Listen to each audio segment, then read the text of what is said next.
Hello, dear students. You are most welcome in Sankalp International School, Standard 12th Commerce, subject Statistics. In the last lecture, we completed our chapter number 1, index number. In the index number, we learn about method of index number, likewise chain based method, fixed based method, last payer pass and Fisher's method, cost of living index number, family budget, total expenditure method, so and so. Today we will learn about our new chapter, chapter number 2, linear correlation. What is our chapter number 2? Linear correlation. So first of all, we have to learn about concept of linear correlation, because without concept you can't calculate the sum of this chapter, and from this chapter many theory are asked in the exam. I would like to inform you that weightage of this chapter are section A, section B, section C, section D and section A. आपके paper में 6 question आते, sorry 6 section आते हैं, A B C D E F. Out of 6 section, in the 5 section this chapter will be asked. From each section 1 question will be asked. Section A में से आपको 1 marks का, section B में से 1 marks का, section C में से आपको 1 प्रश्न 2 मार्क्स का, सेक्शन डी में 3 मार्क्स का 1 प्रश्न, एंड सेक्शन एफ में 5 मार्क्स का 1 प्रश्न आने वाला है. टोटल वेटेज है उसका 12 मार्क्स. वो तो मैंने आपको पहले ही बता दिया. टोटल वेटेज कितना है? 12 मार्क्स. Is it clear? इस चैप्टर का वेटेज कितना है? 12 मार्क्स. ये 3 है, section C, section D and section F. वो क्या है? सम है. और ये दोनों MCQ and short liner.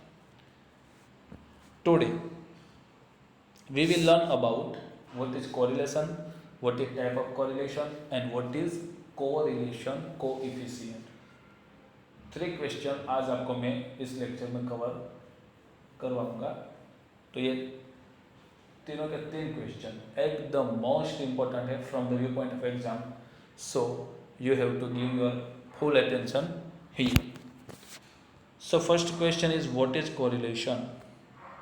First question is what is correlation. Correlation क्या है? If there are simultaneities change in the value of two variable due to direct और indirect cause, then it is said that there is correlation between two variable. If there are सिमिलटेंसीज changes, continuous change हो रहा है किस में? The value of two variable. Suppose variable X, variable Y, दोनों में सिमिलटेंसीज change हो रहा है. वो चेंज डायरेक्ट भी हो सकता है, इनडायरेक्ट भी हो सकता है. तो हम ऐसा बोल सकते हैं कि ये दोनों वेरिएबल के बीच में क्या है? कोरिलेशन है. समझ में आया? एक एग्जांपल मैं आपको और देना चाहूँगा. For example,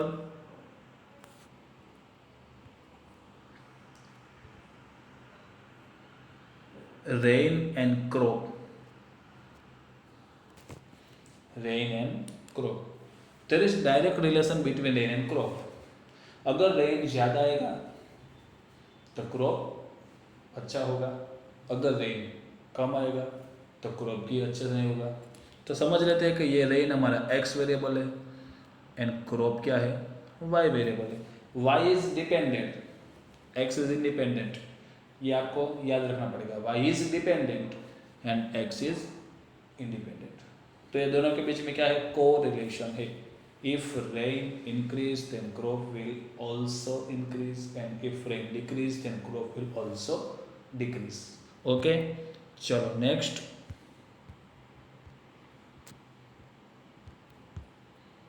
explain various types of correlation. अगर आपको ये टाइप समझ में आ गए तो कोरिलेशन क्या है वो आपको समझ में आ जाएगा. There are mainly 3 types of correlation. How many types? 3 types. First type is positive correlation, plus plus. Second is negative minus plus या फिर plus minus, and third is no correlation. Third is no correlation. That means absence of correlation.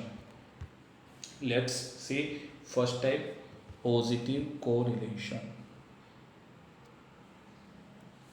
First is positive correlation. What is positive correlation? एक marks में आपको पूछ सकते हैं. Then you have to write that when the change in the value of two variable are in the same direction, plus तो plus, minus तो minus. अभी मैंने आपको बताया रेन एंड क्रॉप, अगर बारिश अच्छी आती है तो क्रॉप भी अच्छी होगी, और अगर बारिश कम आती है तो क्रॉप भी कम आएगी. Same direction, increase increase, decrease decrease, then the correlation between them is said to be positive correlation. बस आपको यहाँ पर एक की वर्ड्स याद रखना है. When the correlation between two variables are in the same direction, are in the which direction? Same direction. Then this relation is to be said positive correlation. मैंने यहाँ पर आपको एक एग्जांपल भी दिया है, advertisement and sale. Advertisement and sale ये तो आप सब जानते हो. When trader will do more advertise, then there is increase in sale. Due to high advertisement, sale is increase, and due to low advertisement, sales is decrease. So we can say that there is direct relation, there is same direction between advertisement and sale. If advertisement will increase, then your sales is increase, and if advertisement will decrease, then your sales is also decrease. तो ये था positive relation. Relation कैसा होता है? Same direction में. Second, negative correlation. Second is negative correlation. when the change in the value of two correlated variable are in opposite direction. एक plus होता है तो एक माइनस, और एक माइनस होता है तो एक plus. The correlation between them is said to be negative correlation. दोस्तों यहाँ पर आपको क्या याद रखना है? कोरिलेशन है, लेकिन कैसा है? ऑपोजिट डायरेक्शन में. एक इंक्रीज होता है तो दूसरा क्या होता है? डिक्रीज. एक डिक्रीज होता है तो दूसरा क्या होता है? इंक्रीज. तो ये क्या हो गया? ऑपोजिट हो गया ना. ये क्या हो गया? ऑपोजिट हो गया. मैंने यहाँ पर आपका एग्जाम्पल भी दिया है. इकोनॉमिक्स यहाँ पर मैंने आपको याद करवाने के लिए ट्राई किया है. Price and demand. If price increase then demand will increase, and if price decrease then demand will also increase. So we can say that there is opposite relation between price and demand. ये तो आपने 11th में पढ़ लिया. Second मैंने दिया है expense and saving. अगर आपकी एक्सपेंस बढ़ती है तो आपकी सेविंग क्या हो जाएगी?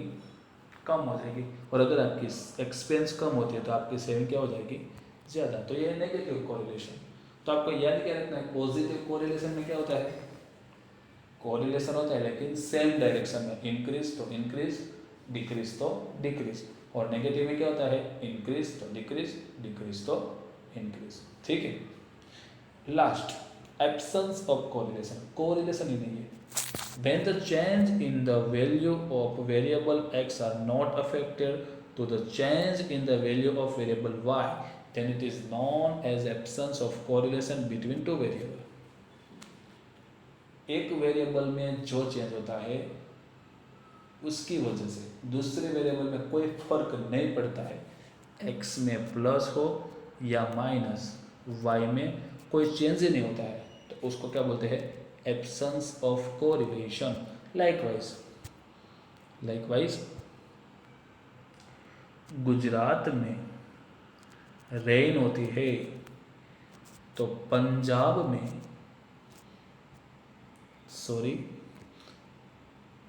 गुजरात में रेन होती है तो पंजाब के क्रॉप में कुछ फर्क नहीं पड़ेगा दोस्तों. क्यों? क्योंकि रेन कहाँ पर हो रही है? गुजरात में. तो गुजरात में रेन ये हमारा एक्स फैक्टर है, और पंजाब का क्रॉप हमारा क्या है? वाई वेरिएबल है. तो एक्स प्लस हो या माइनस, उसके पर उसके वाई के पर कोई असर पड़ेगी नहीं। एक मैंने यहाँ पर एकदम फनी एग्जाम्पल लिया है, number of marriage in Japan. Japan में कितने मैरिज होते हैं, number of child born in India. बोलो, जापान में मैरिज होते हैं तो इंडिया में थोड़े बच्चे पैदा होंगे, जापान में ही होंगे। लेकिन हमने क्या किया, हमारा फैक्टर क्या था, मैरिज एंड चाइल्ड। चलो ये एक्स और ये वाई, ये जापान में हो रहा है और ये इंडिया में। अगर ये बढ़े या कम हो इंडिया में, उसके कोई इफेक्ट नहीं होगी, क्योंकि वो तो इंडिया में कोई मैरिज करे उसके सब डिपेंडेड है। Simply when there is change in X are not liable to do change in variable y, then it is known as absence of correlation between two variable respectively x and y। Okay तो दोस्तों ये 3 types थे। अब आपको correlation और उसका types की मदद से आपको कोरिलेशन का मीनिंग समझ में आ गया होगा। एंड लास्ट है आपका व्हाट इज कोरिलेशन कोएफिशिएंट। मेरी यहाँ पर गलती हो चुकी है दोस्तों, मैंने 2 बार ई डाल दी है, एक ही बार आता है। What is correlation coefficient. Correlation coefficient क्या है, एक्स एंड वाई ये दोनों के बीच में कोरिलेशन तो है, चलो है, लेकिन कितना है, लेकिन कितना है, ये जो हम कैलकुलेट करते हैं, ये जो हम नापते हैं उसको क्या बोलते हैं, कोरिलेशन कोएफिशिएंट। न्यूमेरिकल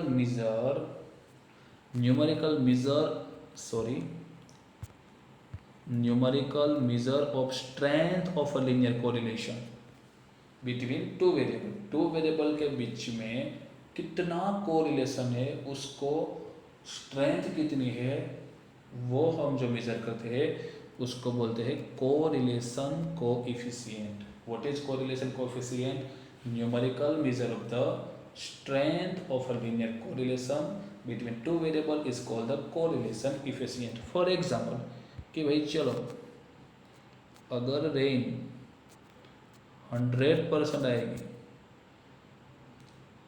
तो क्रॉप 80% अच्छा होगा। तो ये जो हम नापते हैं कि x में जब 100% प्लस होता है तब उसका y पर 80% इफेक्ट पड़ता है, तो ये जो नापते हैं उसको हम क्या बोलते हैं, कोरिलेशन कोएफिशिएंट। पहले हमने क्या देखा कि रेन और क्रॉप के बीच में कुछ तो जरूर है, पहले हमने क्या देखा, रेन और क्रॉप के बीच में कुछ तो जरूर है, लेकिन कितना है ये जो नापते हैं उसको हम क्या बोलते हैं, कोरिलेशन कोएफिशिएंट। दोस्तों उसकी भी कुछ प्रॉपर्टीज है, it is denoted by small R. अब जब भी सम कैलकुलेट करेंगे तो आपको कोरिलेशन कोएफिशिएंट डिफाइन करना है, तो उसको हम किससे डिनोटेड करेंगे, स्मॉल आर से। किससे डिनोटेड करेंगे, small R. Second, it is first suggested by Karl Pearson. First किसने सजेस्ट किया है दोस्तों, कार्ल पियर्सन। ये भी आपको याद रखना है,